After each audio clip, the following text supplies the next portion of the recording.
കാലമായി. മോളാണെങ്കിൽ ഗൾഫിൽ പോരണമെന്ന് പറഞ്ഞത് അവിടെ നിന്ന് വാശി പിടിച്ച് കരിയുന്നു. ഞങ്ങളൊന്ന് അങ്ങോട്ട് കൊണ്ടുപോകുമോ? നിങ്ങൾ എത്ര കാലമായി കൊണ്ടുപോകുമെന്ന് പറയുന്നത്? ഹലോ, നിങ്ങളൊക്കെ ഇങ്ങോട്ട് കൊണ്ടുവരാനായിട്ട് എത്ര നാളായിട്ട് ഞാനും ഇങ്ങനെ വിചാരിക്കുന്നതാ. നിങ്ങളെ കൊണ്ടുവരാണ്ട് നിൽക്കല്ലല്ലോ ഞാൻ.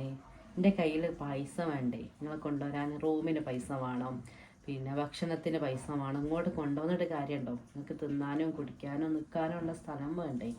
കുറച്ചുകൂടി ഒന്ന് നിങ്ങൾ ഈ മോളൊന്ന് ക്ഷമിക്കേ. ഇപ്പം അടുത്ത് തന്നെ നമുക്ക് ഇങ്ങോട്ട് കൊണ്ടുവരാനുള്ള കാര്യമൊക്കെ ഞാൻ റെഡിയാക്കിക്കോളാം. എൻ്റെ ജോലിയൊന്ന് ഞാൻ വേറൊന്ന് സെറ്റായി വരുന്നുണ്ട്. അപ്പോഴത്തേനും എന്നെയും മോളെയൊക്കെ ഞാൻ ഇങ്ങോട്ട് കൊണ്ടുവരാം. അതുവരെ നിങ്ങൾ കുറച്ചുകൂടി നാട്ടിൽ തന്നെ നിൽക്കി. ഇവിടെ ആണെങ്കിൽ ഇപ്പോൾ നല്ല ചൂടുമാണ്. ചൂടൊക്കെ ഒന്ന് കുറയട്ടെ, എന്നിട്ട് നിങ്ങൾക്ക് ഇങ്ങോട്ട് പോരാം. അതുവരെ നിങ്ങൾ ഇനിയും മോളൊന്ന് അവിടെ നല്ലോണം നിൽക്കി.